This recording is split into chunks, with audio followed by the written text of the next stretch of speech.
What is up, YouTube? Thank you so much for tuning in to So Real Sports Talk TV. It's been a long minute, but I got something new for you. If I'm gonna come on, it's because I have a reason to. Introducing the world to my boy Darshan. Um, Me and him grew up actually in Bakersfield together. So I'm kind of interested to find out, Darshan. I actually don't know the story about how you became a fan. So I'm interested in finding out that about. But the reason I found out you were a fan, man, I used to look forward weekly to your 49er breakdowns on Facebook. Back Yeah. in the day, you used to do those, and I used to just like look forward to how you broke it down. I really liked the way that you thought about the game, and especially, you were pretty reasonable about the team, even though you're a huge fan. I feel like you would still be critical and all that kind of stuff. But we'll get into all that. People will find out. So just to start out, man, talk a little bit about, yourself. We're both from Bakersfield, which a lot of people are confused how we became 49er fans. So talk about how you became a fan, man. So the easiest answer of how I became a fan was in the late 80s as a little kid. I just picked the red team, honestly. So I like the Niners and the Bulls. I mean, that was like as easy as it gets. Okay. But like I remember the first game I ever watched, it was like Niners Bears or something like that. Montana was the quarterback, and just seeing like the way he operated the offense, even though I didn't know what was going on, but it's just like the way the announcers were talking about him, I thought he was like a god. You know what I mean? So, and I guess at that point he really, really was. So that's how I became a fan. And of course, like in Bakersfield, you're either a Niners fan or a Cowboys fan. I feel like. And I was like, I'm not going to be a Cowboys fan, that's for sure. For sure not. They had some And Raiders mixed in there, a few Rams yeah, fans here and yeah, there. they had a few Raiders fans, but Raiders fans, they were kind of on like East Bakersfield. You know what I mean? So, For sure. For so sure. Here's where I grew up. But yeah. no, I mean it's pretty interesting because so your first memories are Joe Montana as quarterback. What year do you think that was, Sergeant? I want to say it was obviously before he got injured, or maybe a little bit, or like when he came back, but it was definitely like late 80s or early 90s. Yeah, You know, that's it because we're the same age. So yeah, my first like real memories of the 49ers was Young as quarterback. yeah. I So mean, that yeah, was like early 90s. And then obviously got to see him win the Super Bowl against the Chargers in 94. But my memories of Joe Montana are as a Chief, actually, not as a 49er, even though I obviously know he was a 49er great, but I think I was too young or probably wasn't watching it as in depth till the early 90s. So that's cool. yeah, That's cool. yeah. No, I just remember that. I remember when he came back to play in that game. We were playing Detroit, and he came in the second half, and it was pretty much his last half as a 49er. And I was like, just remember being sad. I'm like, oh my god, Oh, this man. yeah, it's crazy. So yeah. So who would you say your favorite player of all time is as a Oh 49er? man, favorite player of all time. I mean, I love Montana. Don't get me wrong. Like, obviously, it's Montana, but I would say, how can you not say like it's like 1A, 1B, Jerry Rice, Steve Young. Yeah. You know what I mean? I think Young only because he had to overcome a lot. You know what I mean? Yeah. From Tampa Bay, and then even when he was in San Francisco. I mean, dude, could you imagine if social media was around back in the early For '90s? They'd be sure. like, they would all He be was the trying. most exciting quarterback, right? He kind of brought that ability to be an athlete at a quarterback kind of in, and then obviously, people took it with, but he was the first kind of like mobile quarterback that was actually using his feet to get yards too. First mobile quarterback, and then I mean, if social media was around back then, like, oh, he can't get it done, he can't beat the Sure. Cowboys. I mean, just think about it, right? So, but yeah, he overcame that, and then they finally got to the big dance in 94, 95, won Super Bowl 29, and then Jerry Rice. I mean, just God, man, greatest football player of No, all time. You know what I mean? yeah, The there's work no ethic. every position there's debate about who the best is, Mhm. except wide receiver, right? Yeah. Everybody knows that Jerry Rice is the greatest wide receiver, which is amazing because he's obviously known as a 49er. Right. So, Darshan, obviously, this season is still not over. We're 5-7, but the vibes just feel like this season is done. So even and for me, it's not so much just make it to the playoffs. Obviously, there's an outside chance the 49ers could still do that. But for us, it's Super Bowl or bust, right? Like if you're Right. not winning the Super Bowl, then there's no real point, or not competing for a Super Bowl. It doesn't seem like we're there, I would say. Would you agree? Do you feel like even if this team gets into the playoffs, like the chances of them making the Super Bowl are probably slim to none? God, I don't know. In years past, I would say yes, but I feel like if they get in, anything can happen. I mean, especially in like previous years, I mean, we've seen teams kind of sneak in and then they do things. Now the likelihood of it, yeah, you're right. It's probably very low.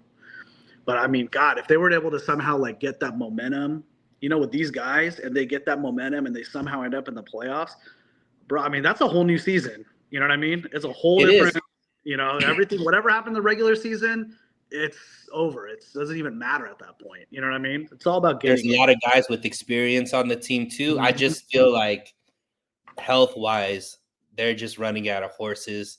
Yeah. And the trend with those teams that are, like the 9-8 teams that make it in, or even I think the last team was, I remember Aaron Rodgers Packers, and then I think that the Giants that ended up going on and winning it. But those Yeah. teams were really hot at the end of the season, and they had a lot of stars, and they started clicking at the right moment.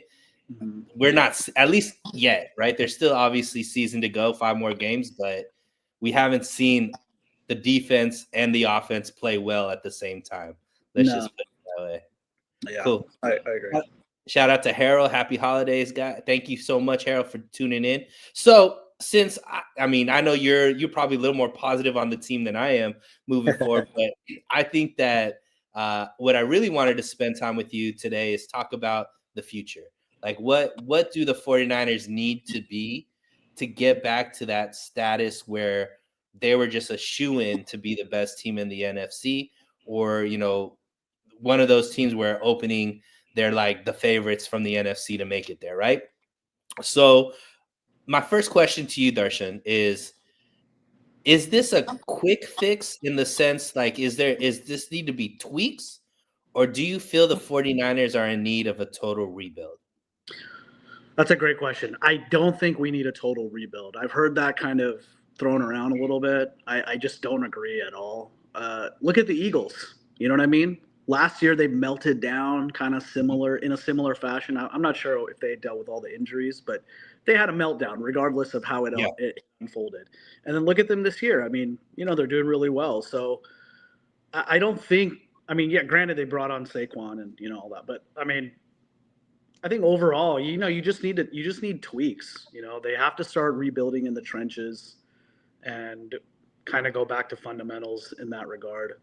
And yeah, but I don't think a Okay. full rebuild is necessary. Got it. Okay. So, and I'm assuming, so we're going to go. So I kind of try to break this down to get a sense of where you feel like. So you believe it's tweaked. So, one of the issues that the 49ers are up against is they have quite a few free agents going into next season, right? So we still have, a good core in the sense that, Warner's there. We obviously got Diamond Lenore locked in. Nick Bosa's there. Ayuk is signed, but I don't know when he's going to be ready. Jennings under contract, Debo's under contract, CMC's under contract, Purdy is under contract, and then we have the rookies that are playing well. But there's quite a few talent there that do need to be either re-signed or need to be replaced, either through the draft or through free agency. But I'm trying to think, where should we start? Should we start real spicy, or should we just go? Let's not get too spicy right away. So I want to start with, let's start from the top down. Um, and I know you're under the sentiment, we just need some tweaks. But I look at the 49ers philosophy right now, and it's very Kyle Shanahan centric, right? He has the most power in the organization. He's making personnel decisions. He's making obviously all the coaching decisions. He's making the X's and O's. He's calling the plays. That's a lot, right? That's a lot for one man to do. Mm-hmm. Done it well, I think, over the past 8 seasons. Obviously, he has, he's gone to 4 NFC Championship games, 2 Super Bowls, haven't won the big one, which is why, a lot of people are calling for his head. But do you agree? Do you feel like that philosophy needs to change? Or what about just how the 49ers are run would you want to keep, or what would you want to tweak about that? So, in an ideal world, I'd love for Shanahan to have an offensive coordinator, but we all know that that's not going to happen. It's not, yeah. Yeah. So I just think if he's not going to bring in like an offensive coordinator, which is fine, then he has to have somebody not named Brandon Staley, because clearly that's not working out. He needs to have someone not named Brandon Staley who can kind of, I don't know whether the word is check him or what. I know we talked about this a couple days ago, and some people got their feathers a little ruffled about that. But I don't really know how else to really explain other than we need somebody on the staff who has in-game management skills. You know what I mean? That can Who do you think was played that role, Darshan, in the years the team was dominant? I don't know for sure, so I'm just purely speculating here, but I feel like DeMeco or Robert Saleh, I feel like those guys probably had more of a hand in that kind of stuff. I mean, they're like, especially Saleh, right? He's like an alpha personality, you can tell. Yeah. You know what I mean? And so you could just tell. And right now, I think you're right. I think Shanahan has so much control. And when you have that much control, it's just human nature. It's not like it's a Shanahan problem. Although we do see this with him and his dad, you know what I mean? But you build a little bit of an arrogance, you know what I mean? Because you look at the body of work and you're like, hey, man, I've been to 4 NFC Championship games and 2 Super Bowls and, whatever, right? I mean, and it's true, right? The proof is in the pudding. And if everyone's healthy, it's almost like a guaranteed deep playoff run, right? We can all agree on that. Right. But ultimately, you have to close the deal. And the difference between making it and closing the deal is balance. And I just think that is the one area that is lacking. That previous Niner teams that have won and gone all the way, they've had that, So yeah, it's interesting you talked about DeMeco and Saleh, because this just sparked in my head just from you saying it. Like, so when the 49ers were the most elite, they had 4 head coaches on their staff, right? So Saleh was there, DeMeco was there, and Mike McDaniels were there. And all of these guys have gone on. I mean, I guess Saleh hasn't, but McDaniels and DeMeco have had success in the league as a head coach as well. But you had 4 head coaches there. This is the first staff where you have 0 head coaches. Like, none of these guys that are on the staff are going to be getting interviews for a head coach. And that's even, I don't think Staley would get some. Anthony Lynn, when he left, he didn't get any head coaching jobs, even though they were head coaches. But current head coaching talent, I guess, wasn't there. Even Steve Wilkes, where a lot of people are like, he was the scapegoat. He's not on anybody's team, right? So he left and nobody swooped him up. So that's an interesting point. But for me, I think it needs to go even deeper than that. I think it needs to go deeper than the coaching.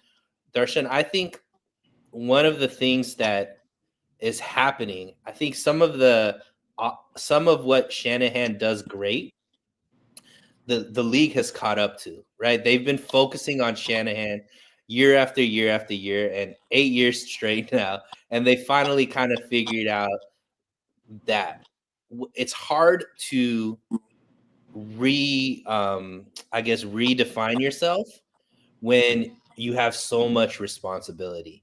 And I think that what I would want is for Jed York to have a conversation with Kyle Shanahan and say, look, Kyle, you're my guy. I believe you can get us to the promised land. We've tried it 8 years this way, and we haven't gotten there. I don't think that the problem is you're not the right head coach for this job. I think the problem is there's just too much on your plate. And the teams that are winning don't have coaches that have as much on their plate as you do.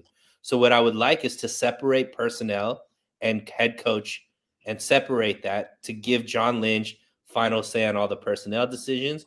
And you just focus on the players that are on the field getting the best out of them, which I believe is Shanahan's biggest strength is he can take whatever talent is there and make them look like Pro Bowl players, make them look like the best player, MVP caliber players.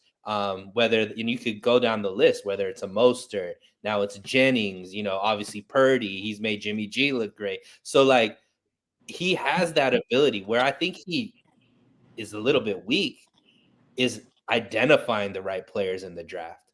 I think he thinks he sees something in them, thinks that's going to translate, and it doesn't always do that, right? So I think that that's one of the bigger philosophy changes I would want to see is take that personnel duties off of him, give it to Lynch, because look, whoever did this year's draft, they did really, really well, right? There's a lot of players that we see being long-term players on the 49ers that are coming in, making impacts, whether it be Pooney, whether it be Malik, whether it be Renato Green. Like those three players right there are going to be starters next year and probably, all throughout, for the next 5-10 years. I think that he needs to be focused on just the X's and O's and getting the best out of the players and not so much all of the personnel decisions as far as who to draft and things like that. What do you think about that? Yeah, no, I agree. That's a great point. It's like, dude, just focus on play calling, focus on adjusting, your offensive scheme to how defenses have caught up to it. You know what I mean? And yeah, I think, I agree with you completely on your assessment of how the draft has been handled and some of his decisions regarding that. I mean, there's been some crazy misses, right? Unfortunately, it seems like all of 2022 and all of 2023, those two drafts seem like all missed. It's and a really good argument could be made that Purdy basically, in a way, saved Kyle's job because I mean, you think about it. You go back to 2022, right? You had Lance. I think Lance started the season, right? I think, right, and then he got hurt. And Lance was like, okay, but he is what he is, right? You know. And then Jimmy G came in and he was solid. And I think that game they went into Miami and they were 7-4, I think. They were 7-4. Jimmy gets hurt. Now Purdy, the third string, 7th round, Mr. Relevant goes in. Let's just say that Purdy played like a 7th round Mr. Relevant, which is what everybody expected. You know what I mean? Yeah. Now you're going from that team could have ended up 8-9 or 9-8, or you know what I mean? The season would not have ended up with them being in the NFC Championship if he played like a 7th rounder. So let's just say the Niners then said, okay, you know what?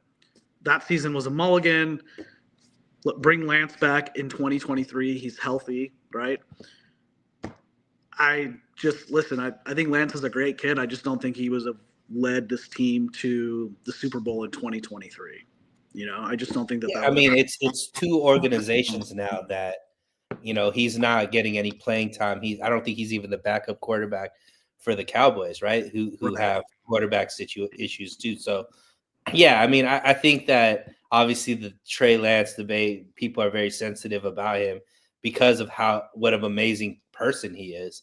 But ultimately, I think him as a football player has kind of been decided, and hopefully he'll be able to stay in the league, but it'll probably be more in a backup role than a starting role because it doesn't seem like, anybody's really giving him an opportunity. Right. But I mean, that's a great point. Like if, one of the I think fair criticisms about Kyle Shanahan is he doesn't identify quarterbacks very well. Like what he likes, I think he could get the best out of who he has on the field. But if he picks his guy, it usually doesn't work out very well, right? And Purdy's kind of that situation as well. And Jimmy G is kind of that. He didn't want Jimmy G. He wanted to wait for Kirk Cousins. Jimmy G, I think, was a John Lynch guy that said, hey, we could get him. Let's bring him in. Ended up getting the best out of him, going to a Super Bowl, doing the most that anybody could do with Jimmy G. Let's just like Yeah. Kyle Shanahan did wonders reviving Jimmy G's career. Same Purdy wasn't on Kyle Shanahan's radar. That was a Brian Greasy guy, and Kyle Shanahan has been able to get the best out of him.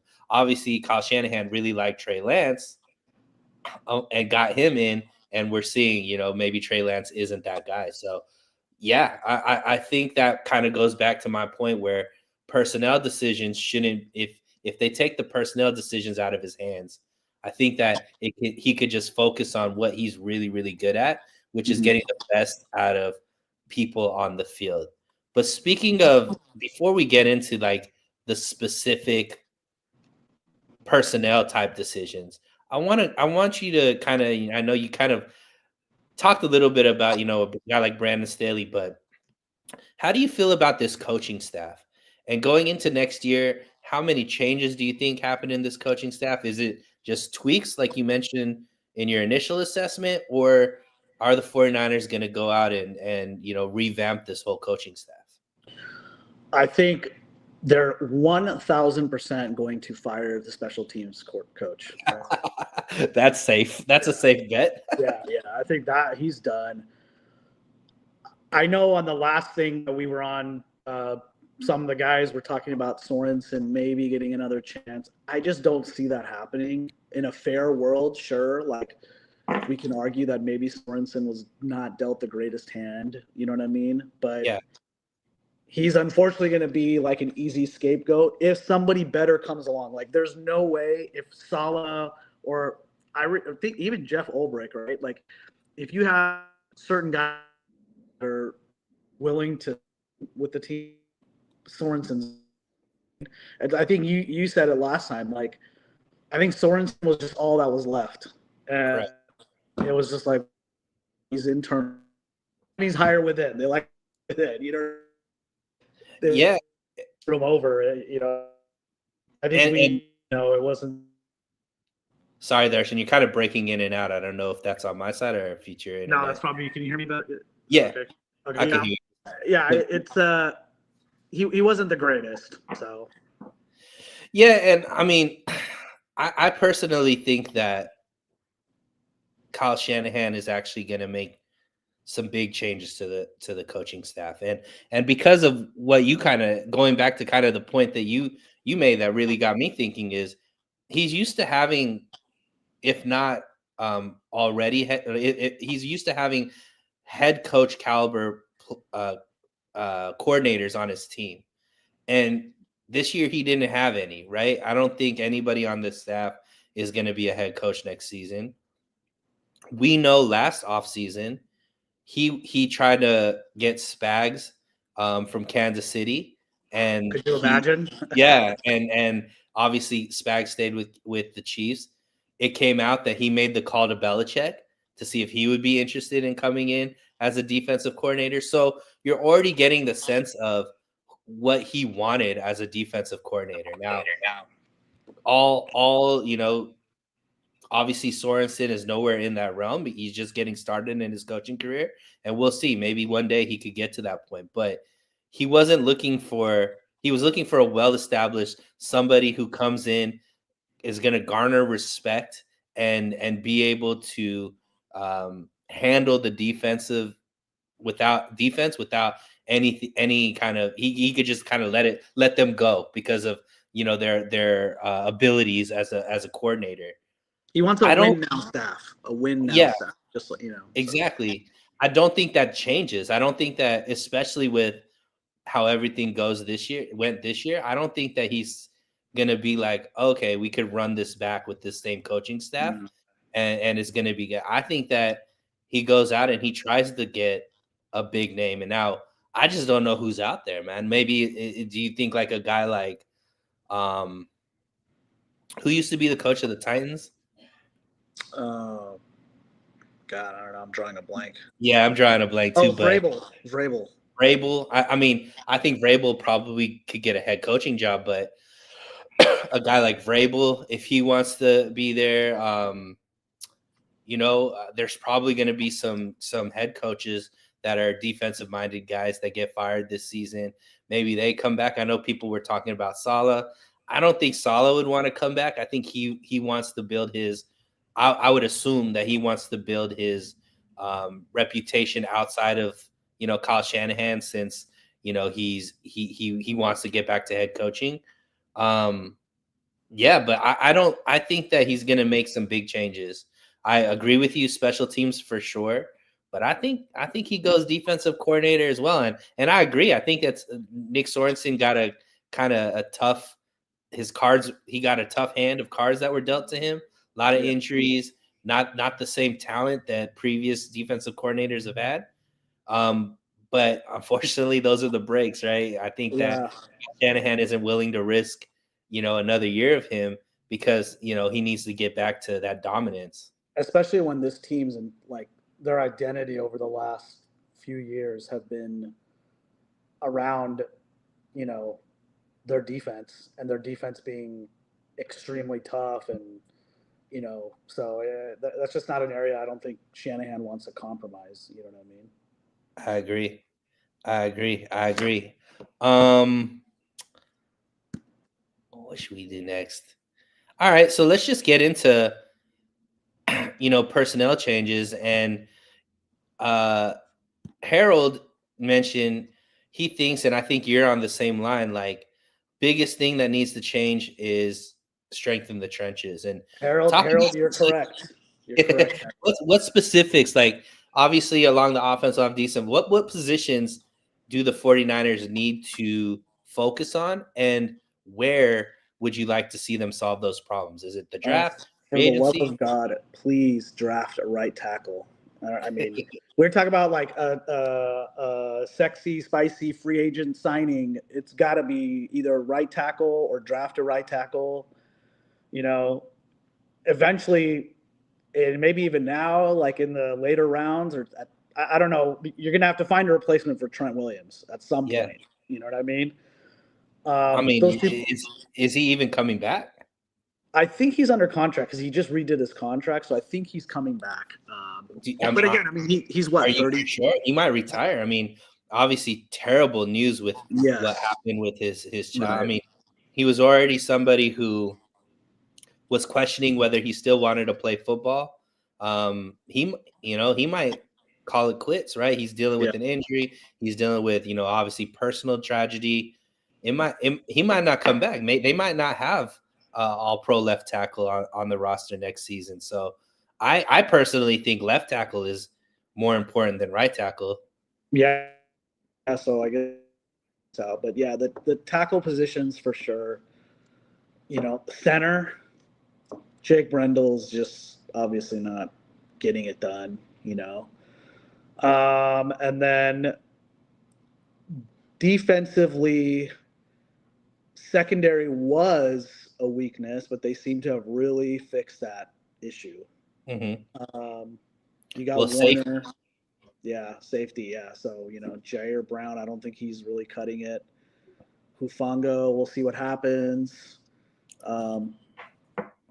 Malik Mustafa, he's really physical, but not really sure coverage skills, how that, you know what I mean? So, yeah, I think there's some addressing that needs to happen there, but I still think it comes down to like pass rush too. You know what I mean? I know Bosa's doing his thing and Malik Collins is doing his thing, but I still think you need a guy on the other side that can really cause havoc.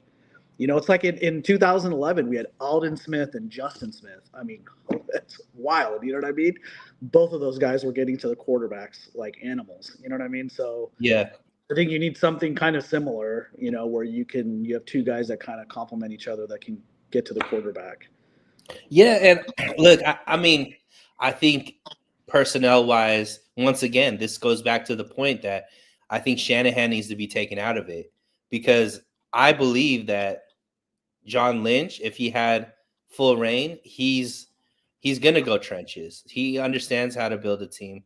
I believe like we're going to get one of the higher picks we've gotten in since this team, was terrible back in 2000, like Nick Bosa, right? Or I guess we traded Defoe to get that 11th pick, but since then, we're probably not going to have a pick this high in some time. I think you have to get your left tackle solidified. or it has to go offensive line, whether it be left tackle. Maybe if Trent comes back, maybe he could play right tackle and then move to left tackle once Trent retires, type of situation. But you have to get a tackle there. I agree with you. I think you need a center and potentially another guard, right? Because is Aaron Banks the guy? I don't know. Like, he's had some flashes of being the guy and some flashes of not being the guy. Clearly, he's injury prone as well. But the offensive line needs to get better. And then I think defensive line, like you mentioned, I think another edge rusher, like that edge rusher on the other side of Bosa, they haven't ever solved. Like I guess when Defoe was here, right, and Bosa was a rookie, that was the last time we had really two great edge rushers, and we haven't been able to do that since. And it's not for lack of trying. Like they tried, they obviously have brought in guys. They've drafted, Drake as a second rounder. He obviously didn't pan out, but definitely the defensive line, the offensive line need to get stronger. And I think that can buy a lot of time for the other positions.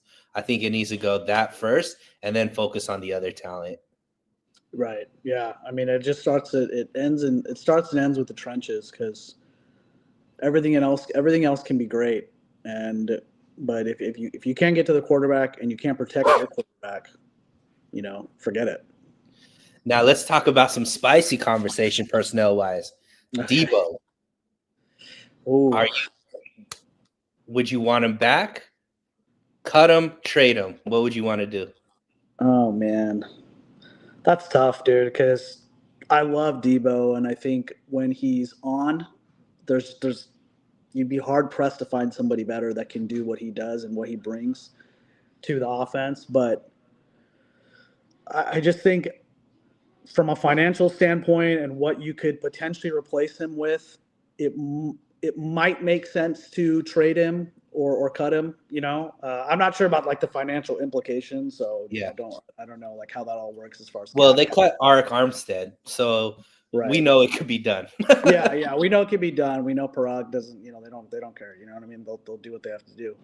But ideally, you trade him and get something in return. Right. And I don't know the names. I have to really kind of do a little more research on this, but there are a few guys out there that kind of fit that mold, where they're extremely physical wide receivers, and you know what I mean? So it seems like I'm not saying you could replace Debo or duplicate like what he did in 2019, 2021 and all these but he's not like, it's just not at this point, the way he's played this season, he hasn't proven himself to be so vital to the team's success where he's not replaceable. Does that make sense? I feel like last year, he missed time and it was like, oh my God, you could feel it. You could see it, right? The product was different. Now, you don't see that. I mean, he's on the field and he's more or less like a decoy, it seems like, and Jennings is the one who's really picking up the slack. Yeah, and I mean, I think because of how impactful and what Debo at his ceiling we got to see, in that all pro year that he had, you kind of keep thinking that that's that guy, but I don't know if he's that guy anymore. I don't know if he has that in him. This year he was supposed to be in the best shape. He was supposed to be the most focused. He was supposed to be all of that, but it hasn't led to any kind of, you haven't seen it on the field, right? He's been kind of a replaceable type of guy, whether he's on the field or off the field. You said he's like a decoy, but he's a decoy that nobody's really focusing on. Like he doesn't have that same aura around him. So I definitely think, and here's the thing, and I think he needs to be off the team, man. And the reason why I say that is not just because I think he's taking up a spot for somebody who potentially can either be developed or, could give more to the team. I think the attitude that Debo brings and a lot of the stuff he does in the media is part of the reason why maybe this culture has felt a little bit off as well, right? Continuously saying that this team is just the greatest team when the product isn't there. Like, you can't say that, hey, we're the best team in the league the last 4 years when Kansas City Chiefs are around, right? And have beaten you twice. You know what I mean? Like, you can't say that, we're the most dominant team and where everybody knows, like, that swagger and all that stuff is great, but it only is if you're backing it up. But he's continued to have that kind of swagger and that talk, even if there's nothing behind that. And it's kind of I think, seeped into maybe the mentality of some of these players that just constantly say, like, yeah, we have it. Like, we have it in the bag. It's just going to happen. When you can't, it's not about just walking on the field and it's going to just happen. Dude, that's a great point. I brought this up to somebody like a couple weeks ago, and I was like, these guys just kind of seem like from the beginning of the season, it just seemed like they started the season with this. I don't want to use the word entitlement. You know what I mean? Yeah. But it just kind of felt like they all kind of showed up and they're like waiting for stuff to happen. You know what I mean? Like, all right, well, I guess this guy's going to do it. This guy's going to do it. Whereas last year you could see like they would go out there every Sunday and there was just this level of like passion and hunger and like this go-getting, the kind of mentality. And I just haven't seen it as much this year. And I'm not trying to question anybody's work ethic. I don't think it's a work ethic. I think it's a on game day, who's like taking the game by the balls, no pun intended, and just really making it happen. You know what I mean? So yeah. And look, I think one thing that gets overlooked, and I saw somebody on Twitter say this, and unfortunately I don't remember the name, so I'm sorry, I'm not going to give them credit, but this has been a strange year for the 49ers. Like, one thing is injuries, right? That I think has happened before. But the amount of tragedies that this team has dealt with, we know that this team is very, very close, right? Everybody's friends. Is kind of like a family environment. You talk about offseason, Ricky Pearsall getting shot, right? Then you have, early in the season, like first quarter of the season or so, Mooney Ward's loses a child. Right. And now you have Trent lose a child. Like, to act like these guys aren't going to be impacted by that. Because one of the things that I always look for on the team is when they're having fun, this team plays really, really well. But there's got to be an emotional toll to deal with this much tragedy as a team and expect their attitudes. Like, could you even imagine, like, if, you had a very close friend of yours lose a child, like, are you going to be able to like just go out and business as usual? You're seeing, like, I think that aspect of it, sometimes we expect these players, because they're on TV and they're athletes and they're making millions of dollars, to be able to just like compartmentalize that. And to a certain extent, I guess you have to, otherwise you're going to get the criticism. But I got to say that that's probably playing a role in what's happening this year as well. I think that's definitely playing a role. I think you could even go farther back than that. I really think the Super Bowl, I don't want to use the term broke their mentality, but in a way, I think it kind of did. I really think like, okay, look, you go back to 2022, right? Brock snaps his UCL in the NFC Championship game, and it's like, oh my God, that sucks, right? But there was this feeling of like unfinished business. You know what I mean? And like, we knew, like, damn, dude, if we just get, like, if that didn't happen, oh man, that team would have, you know what I mean? Like, we would have done some damage. We would have got to the Super Bowl. Like, who knows? You know what I mean? And last year, right, the team was dominant the entire time. I mean, they were Super Bowl favorites the entire time. The Chiefs looked okay. I mean, you know what I mean? Yeah, I personally felt at one point, I remember in the season is like, I feel stupid now even thinking this, but I remember thinking like, oh yeah, I'd much rather play the Chiefs than the Ravens in the Super Bowl. Yeah. You know what I mean? Because there's a lot of people that thought that. There wasn't just you. Yeah, which is so dumb. That's like saying, oh, I'd rather play Michael Jordan in the final. Right. They didn't look that great, and the Niners were just steamrolling everybody. And the fact that they got there, and even towards the very end, I mean, listen, whatever you want to say, at the end of the day, Purdy led a game potentially game-winning drive in the Super Bowl in overtime. You know what I mean? They got the field goal. They went ahead. But then Patrick Mahomes had the ball last. There's just, you know what I mean? It's like Jordan. You know what I mean? This is what it must have felt like in the late '80s, early '90s when you're watching Michael Jordan and you're a Cavaliers fan or a Piston or whatever. You know what I mean? You're like, dude, fuck this guy. You know? I know.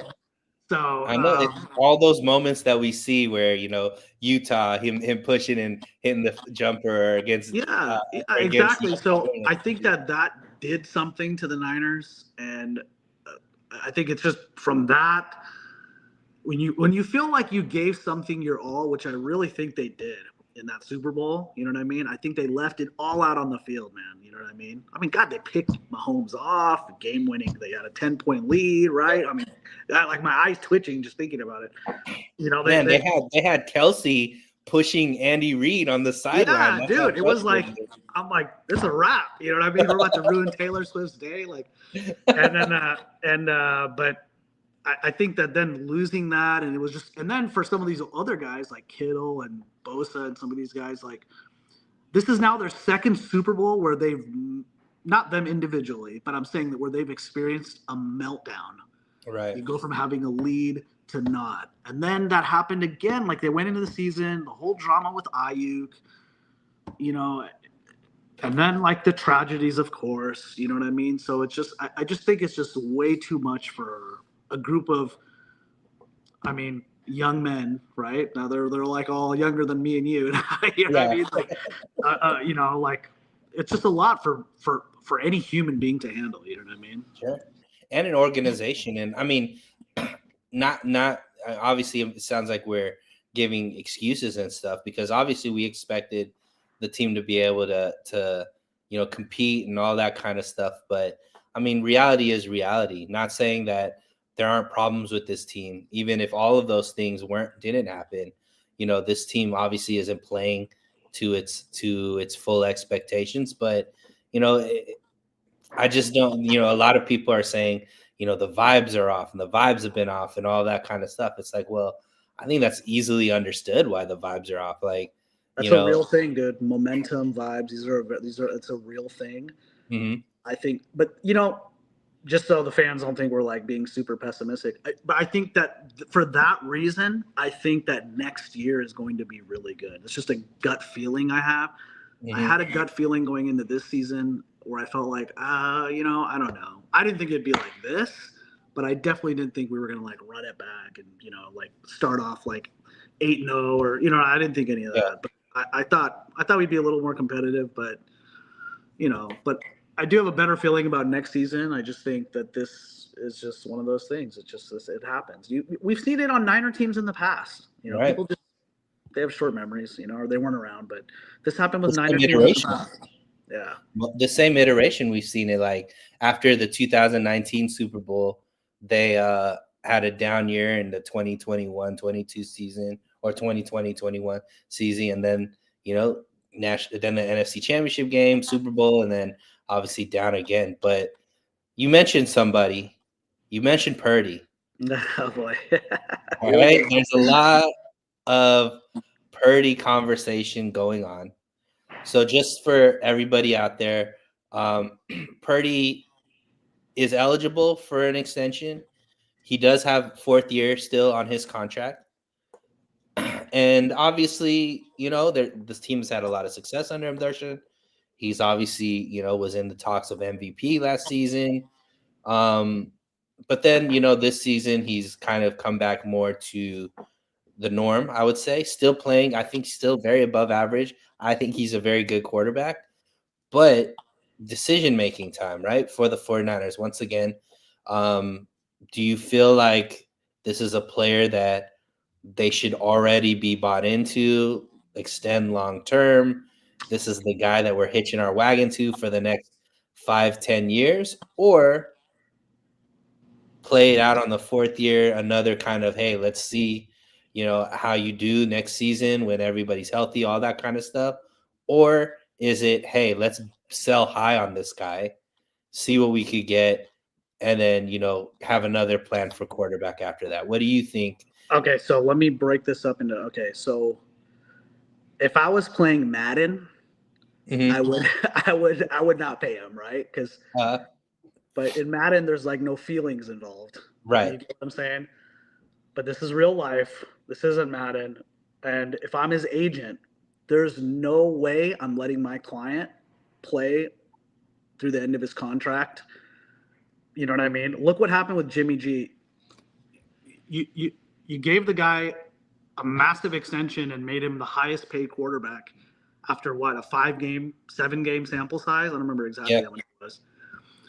And like the third game into the next season, he tears his ACL. You know what I mean? Mm-hmm. Now, luckily for him, personally speaking, right? For him personally, it was okay because he got paid. So, whatever. He's got to think of that, right? I just don't see how Purdy goes into next season without some kind of extension or some kind of financial Guaranteed. boon. Yeah, without some guarantees, because anything can happen. What if he snaps his arm again? What if, you know what I mean? So, again, now as a fan and as somebody, if I was like part of the organization, then yeah, of course, we all want what we want, but Right.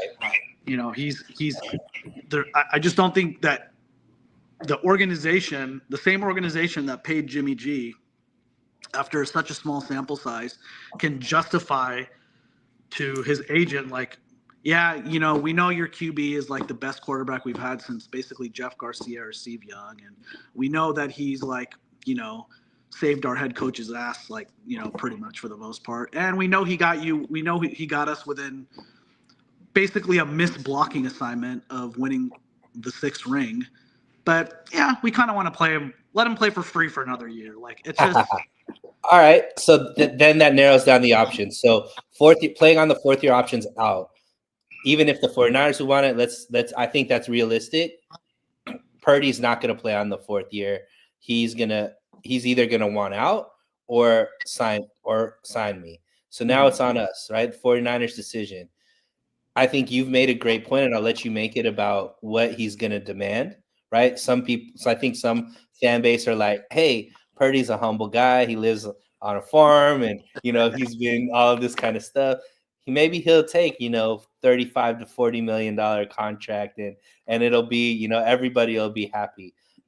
Tell me what you think about that and what reality is with that. Everybody's humble unless they're asked to take a pay cut. You know what I mean? Imagine your job comes up to you right now and says, listen, man, we think you're a humble guy. You want to take a 30% pay cut? Yeah, it's not going to happen. Mm-hmm. Yes, he's a humble guy. I think what the humble guy part is going to basically mean is what we're not going to see cryptic messages from him on Instagram like a Brandon Ayuk. We're not going to see any of the drama and the antics and the theatrics, right? So fine, we won't get that, right? I think it'll be a pretty clean contractual negotiation, right? Whatever it ends up being. But there's no way he's not going to take a $35-40 million contract. Why would he? I mean, it doesn't make any sense. He's proven himself.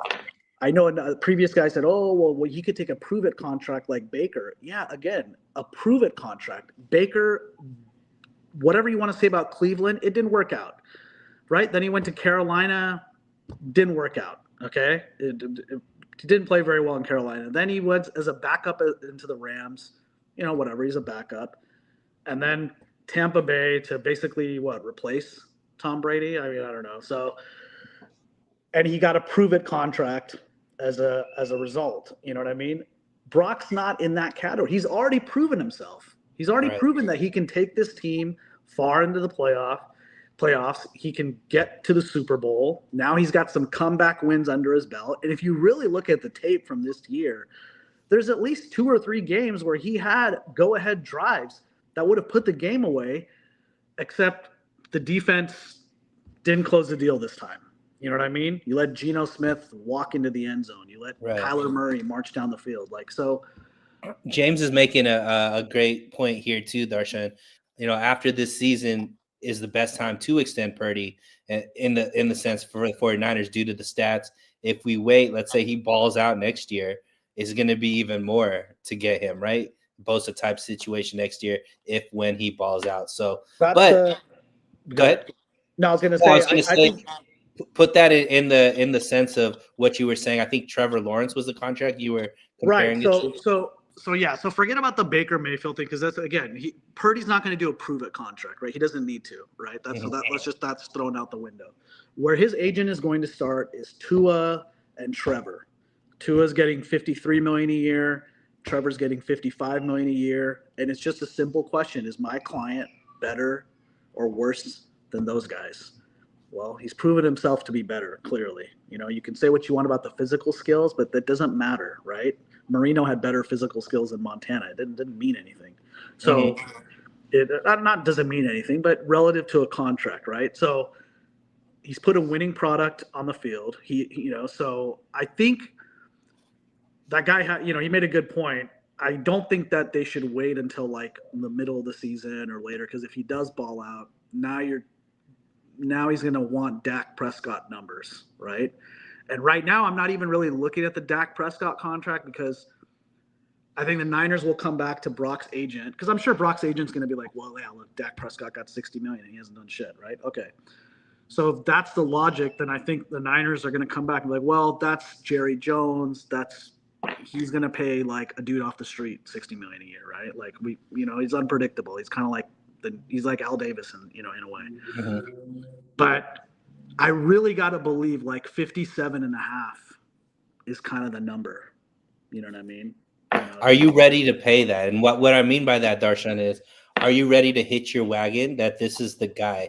And let's put it in this perspective, right? And what I mean by that, and to James has another, trade Purdy and get who. We really want to go down that road again. And this is what I mean by when I talk about trade Purdy. Like I think Purdy is a very good quarterback. However, I think elite quarterbacks, I think that when you pay a guy, it obviously changes the dynamic of what you could have on that team. Right. Do I think that Purdy with a lesser talented team gets us to the Super Bowl? I would probably lean that he doesn't. I think he does need the Avengers, and he's really good at running Kyle Shanahan's system, and that with the Avengers, they could win a Super Bowl with him as the quarterback. If his contract makes it harder to have the Avengers around him, do I think the team is just as competitive? I'm not sure. What say you about that? I don't think you're wrong. I just don't know from a contractual negotiation standpoint if that logic will fly, only because it's like you could really make that argument about 98% of quarterbacks that have ever played the game. I mean, what if you put, certain quarterbacks that have won on a lesser team with lesser talent? I mean, so But what I'm saying though is so let's take it into reality, right? So we've seen the last quarterbacks that have gotten paid, right? When you look at Dak, right? So he has CeeDee Lamb, but outside of CeeDee Lamb, right? The talent on there has dropped significantly. They're getting older guys, they're getting rookies and all that kind of stuff. Before, remember, he had CeeDee Lamb, Amani Toomer, all of those guys, like the Avengers. He can't have the Avengers anymore when you're paying your quarterback $60 million a year. Lamar Jackson, right? Lamar Jackson got paid. They can't bring in $25 $30 million a year wide receiver for him because they're paying him that type of money. You look at even Josh Allen, he doesn't have that $30 million. He can't have that because they're paying him what they're paying him. Obviously Lamar, Josh Allen. You look at obviously Patrick Mahomes, that they're not bringing in that $30 million receiver and they're actually getting rid of that receiver and just bringing in piecemeal. They're so good that even without that $30 million receiver, they're able to still take your team to the highest level that they can take. Now, I think you and I both agree that it's unfair to compare Mahomes, Lamar, Josh Allen to Purdy. However, when you're paying him like those guys, you have to compare him to those guys because you have to do what they're able to do with lesser talent because ultimately that's what's there. You don't see the $60 million, $55 million quarterback with the $30 million receiver. You're even seeing right now Joe Burrow. They're not paying Jamar Chase, because they have to figure out, can we afford having all of this money within these two players and still be able to put a good product. You see how bad their defense is, so on and so forth. Yeah. So the reality is, unless you can draft, unless you're going to just hit on the draft with all of these guys, which, whatever the reality is on there, your quarterback has to be able to elevate the players around him. Do you believe that's what Purdy does? I don't want to say no. We know he's not a Josh Allen or Mahomes, so we know that. A lot of guys aren't, right? So, and I don't think anybody coming out next year, or certainly nobody in free agency, is that either. So, but all I can go off of is what he's brought to the table so far and what he's done for the team so far, which has been the best quarterback that this team has had in 20 years and gotten us farther than any other quarterback has ever, and statistically been the best as well. So if I'm just going off of that, it's like, yes. Do I think he can? And with proper, I think, more than the Avengers thing. So I think more than the Avengers thing, I think with Purdy, what needs to be more dialed in instead of personnel on the field, which obviously helps, right? If your team has talent offensively, like, quarterback's going to do well. I think it's the play calling, dude. I think it's the creativity on play calling, the offensive scheme, and how Shanahan dials up things and how the script goes offensively. I think that is going to make more of a difference on how Purdy ends up doing than anything else, to be honest with you. So, and there are younger guys that are really, you have Jennings and Pearsall, you know what I mean? Cowing hasn't gotten the opportunity. Cowing hasn't got an opportunity, you know what I mean? So I think hopefully Ayuk comes back sometime next season, obviously. Yeah, so contract. Yeah, and listen, if there's one thing I trust the Niners to do, it's how they always do some magic stuff with the contracts where they're able to pay people, and then you hear like a report later on, like, oh yeah, they just paid Bosa and Ayuk and so, and they're still $40 million under the cap. Like, you know what I mean? So I don't know what they're doing, but I have confidence like that they're able to do that. Now, yeah, ideally, like, I don't want to pay anybody not named Mahomes or Allen or Burrow or Jackson $60 million a year, and then sacrificing things like O-line and D-line and, but like, listen, you already have your like skill position set, right? You have a receiver, a number one receiver in Ayuk. You have Pearsall, who's talented, you know what I mean? When he's given a chance, he does good things with it. I haven't seen one play out of him so far where I'm like, oh yeah, this guy, that was a reach. You know what I mean? Obviously, Jennings he's been the number one this year. You know what I mean? Ayuk needs to give some of his his checks to this guy, but like, yeah, and I like what Leon's saying here. Like, I'm all for paying Brock, but protecting him is top priority. Have to invest heavily in the O-line. No more beating around the bush. Draft guys like Barry and Brower to a wide receiver with a bunch of return touchdowns.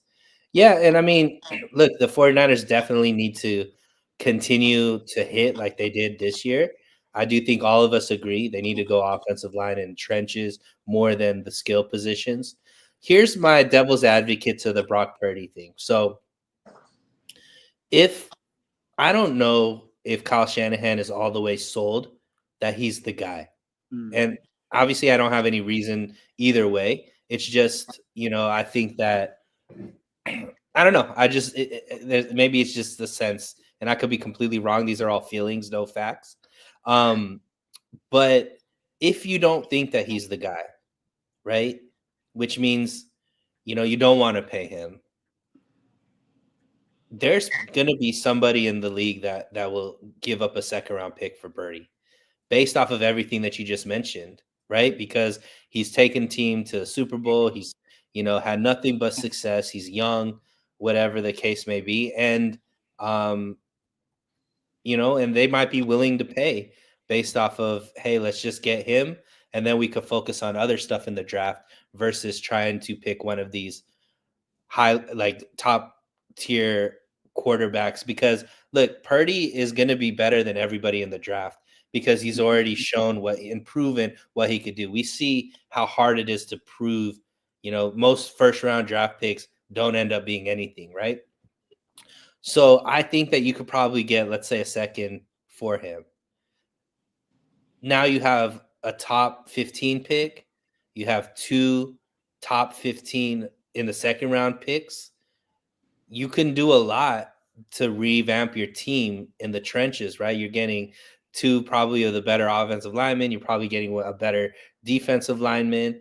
And then, to me, I've seen Kyle Shanahan. I know Kyle Shanahan could take a average to good quarterback and get this team to the Super Bowl with the right pieces around him.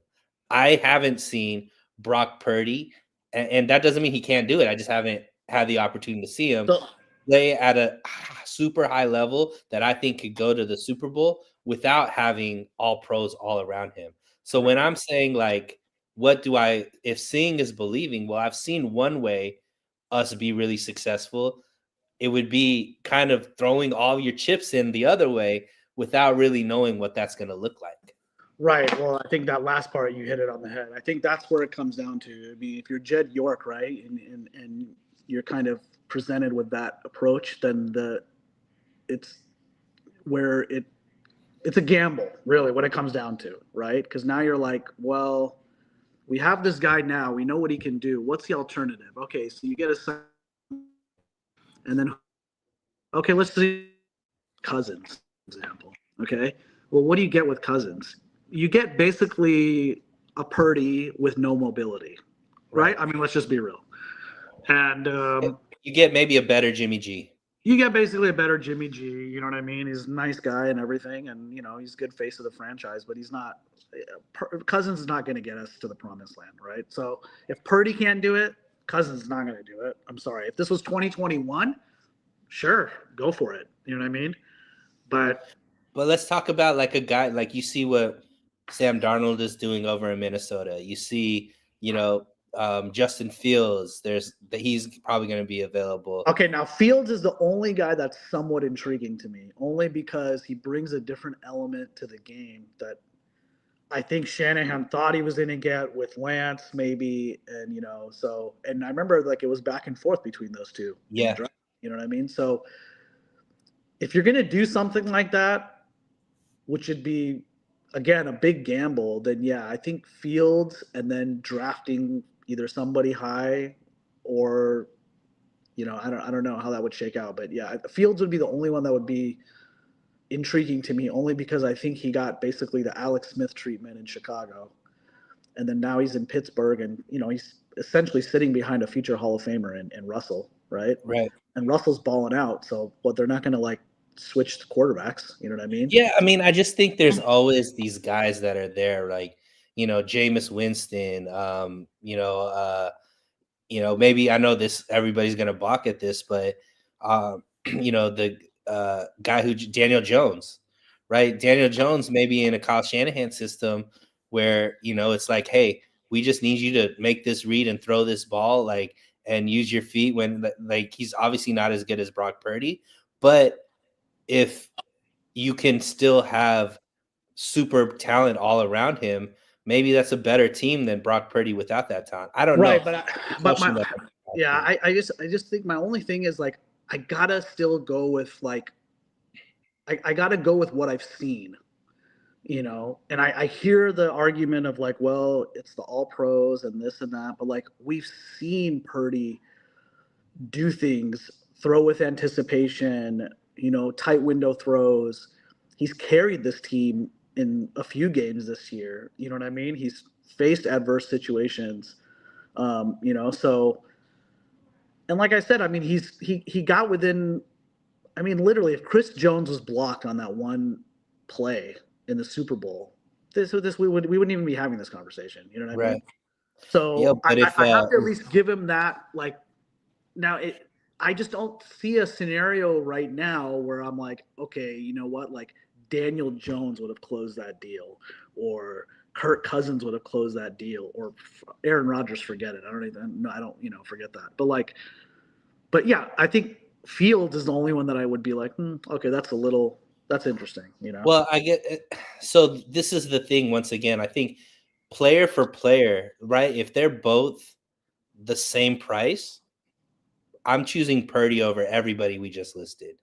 Right. So the question isn't which player is better. Purdy's clearly better, but we're talking about with it weighted on the contract and what you can put around them based off of that contract, right? So to me, that's where I think sometimes people mentally have a hard time like thinking about it that way, because ultimately, like I haven't seen a team pay their quarterback that isn't elite top 5, Darshan, and have success. Right. Who's the quarterback? Like, who's the quarterback that's gotten paid? And we could list, Dak, Tua, Herbert, all of these, Trevor, all of these guys. You have to end up becoming a force multiplier when you're getting paid that much.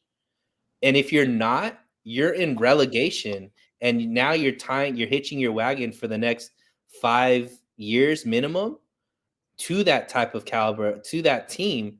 And I don't know if the 49, do we want the 49ers to just be mediocre, to be what maybe the Seahawks are right now, to be what, where sometimes they're playing well, but I don't know if they're ever going to be like Super Bowl caliber. It's just excited to make the playoffs.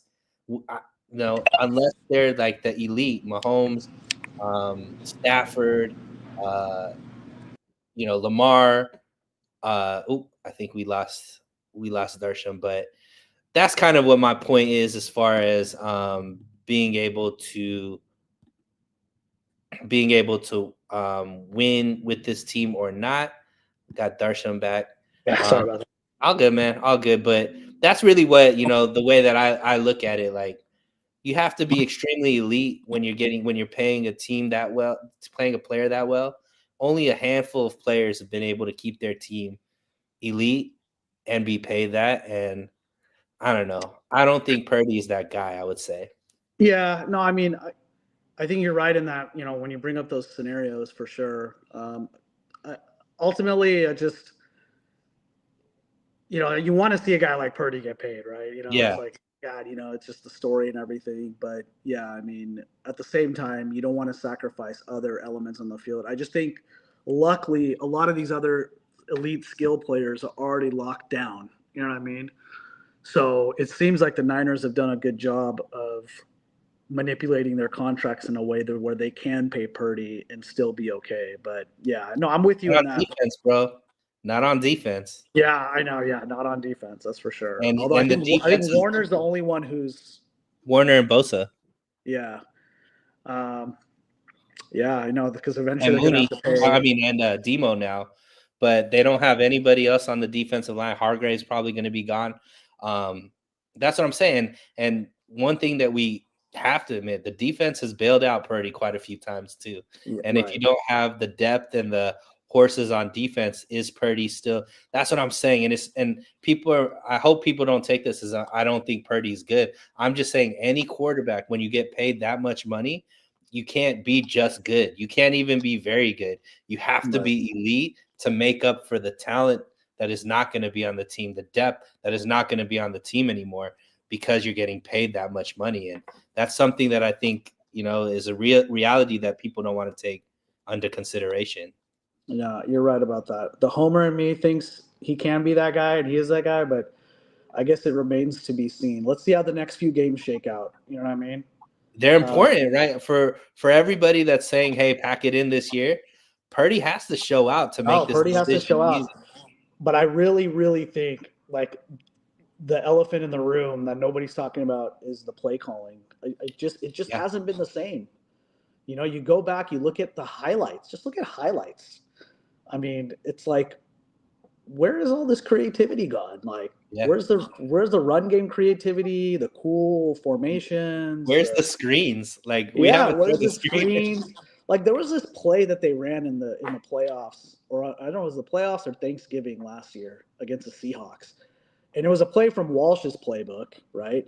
Where he did like where Purdy dropped back and he like fake screen to, to the left, to the right, and then like through the middle, and it was a touchdown, and it was just so sick. Like, I mean, where is stuff like that? We don't see anything like that. It's always like first down, short pass or run, second down, some weird end around shit or something.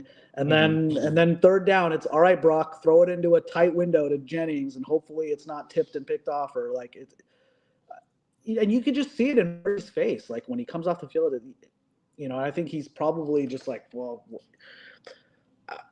can I say something to Kyle? I don't know. I mean, Kyle doesn't seem like the kind of guy that you can go up to and be like, yo, bro, listen, I think we should, modify this. This is not. He does seem kind of like, again, this is just pure conjecture on my part, but he seems like the kind of guy that if you go to him and you're like, really, like, change this in the playbook.